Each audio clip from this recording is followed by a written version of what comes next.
Assalamualaikum warahmatullahi wabarakatuh. Kembali lagi dengan saya Dewi Firmania di belakang 001 dari nomor akuntansi A 2019.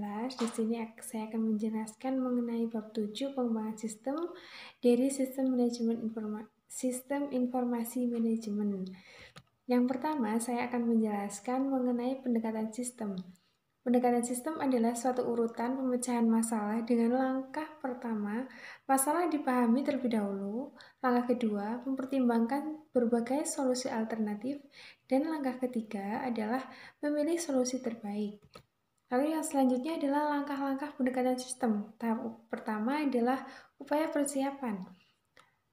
Upaya persiapan ini di dalamnya terdapat pandang perusahaan sebagai sistem, kenali sistem lingkungan, dan mengidentifikasi subsistem perusahaan. Lalu yang tahap kedua adalah upaya definisi. Di dalamnya adalah mengalihkan sistem menjadi subsistem, analisis bagian-bagian sistem dalam satu urutan tertentu.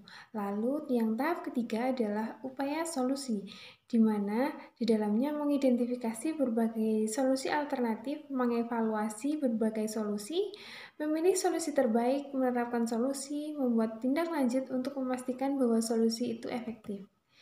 Yang selanjutnya adalah siklus hidup pengembangan sistem. Siklus hidup pengembangan sistem atau System Development Life Cycle atau SDLC adalah suatu aplikasi dari pendekatan sistem untuk pengembangan suatu sistem informasi. SDLC perencanaan, analisis, desain, implementasi, penggunaan. Suatu proyek direncanakan dan sumber daya diperlukan untuk melaksanakan pekerjaan disusun. Sistem yang telah berjalan dianalisis untuk memahami masalah dan menentukan kebutuhan fungsional dari sistem baru. Kemudian, sistem yang baru dirancang dan diimplementasikan. Setelah diimplementasikan, baru benar-benar sistem tersebut digunakan dalam proyek. Yang selanjutnya adalah prototype. Prototype adalah suatu sistem potensial yang disediakan bagi pengembang dan calon pengguna yang dapat memberikan gambaran bagaimana kira-kira sistem tersebut akan berfungsi bila telah disusun dalam bentuk yang lengkap, di mana prosesnya disebut dengan prototyping. Prototyping bertujuan menciptakan prototipe secepat mungkin dan memperoleh umpan balik dari pengguna yang akan memungkinkan prototipe untuk ditingkatkan. Yang selanjutnya adalah jenis-jenis prototipe. Yang pertama ada prototipe evolusioner. Adalah prototipe yang secara terus-menerus diperbaiki sampai semua kriteria sistem yang baru yang dibutuhkan pengguna terpenuhi.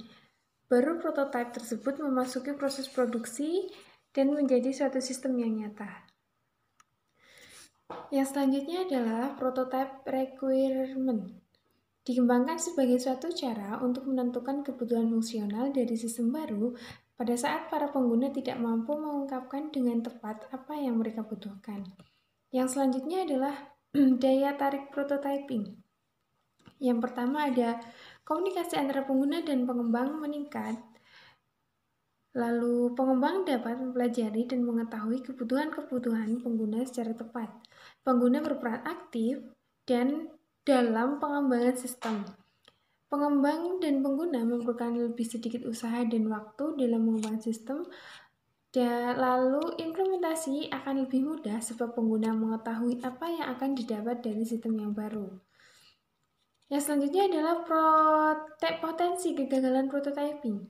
Terburu-buru dalam membuat prototipe dapat menyebabkan pengembang mengambil jalan pintas atau shortcut dalam mendefinisikan masalah, membuat evaluasi alternatif dalam dokumentasi. Pengguna mungkin sangat terkesan terhadap prototipe, sehingga mempunyai harapan yang tidak realistis terhadap sistem produksi prototipe evolusioner. Mungkin tidak seefisien seperti sistem yang diprogram dalam suatu bahasa program interaksi antara komputer dan manusia yang difasilitasi oleh prototyping tools tertentu tidak bisa mencerminkan teknik mendesain yang baik. Lalu unsur-unsur penting RAD. Yang pertama itu manajemen, terutama manajemen puncak yang suka bereksperimen dan melakukan hal baru. Yang selanjutnya adalah manusia dalam kurung tim SWOT, Scaled with Advanced Tools, adalah ahli metodologi dan peralatan yang digunakan untuk melaksanakan tugas khusus mereka. Yang selanjutnya ada metodologi, terdiri atas perencanaan kebutuhan, perancangan pengguna, konstruksi, lalu cutover tools atau peralatan, terdiri atas bahasa-bahasa pemrograman generasi keempat. Selanjutnya adalah pengembangan berfase, merupakan gabungan pengembangan SDLC tradisional, prototype, dan RAD-SDLC, memberikan kontribusi tahap urutan logis prototype, memberikan kontribusi metode umpan balik terhadap pengguna untuk mengetahui apa yang dibutuhkannya. RAD memberikan kontribusi mengenai pemahaman bahwa keterlibatan pengguna lebih dari sekedar merespon prototype, tetapi juga terlibat dalam pengembangan sistem. Yang selanjutnya adalah tahap-tahap pengembangan berfase. Yang pertama ada investigasi awal, analisis, desain, konstruksi awal, konstruksi akhir, lalu instalasi dan pengujian sistem. Yang selanjutnya adalah business process redesign. BPR adalah proses untuk meningkatkan dan memperbaiki sistem yang sudah ada dikarenakan sistem yang lama sudah tidak layak untuk dijadikan sebagai sumber informasi. Sistem warisan informasi dari sistem lama masih dibutuhkan, namun dibutuhkan sistem yang baru dan aktivitas perusahaan memerlukan sistem yang baru untuk menghasilkan informasi. Yang selanjutnya adalah rekayasa terbalik.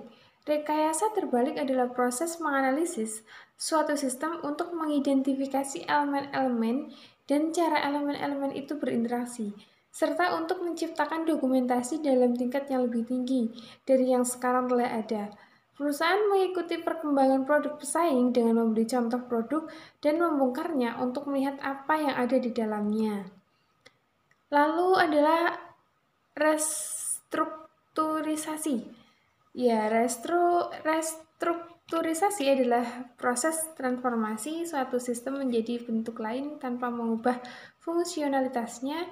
Salah satu contohnya adalah restrukturisasi dalam suatu program lama tersebut ditransformasi menjadi modul-modul hierarki dalam format terstruktur.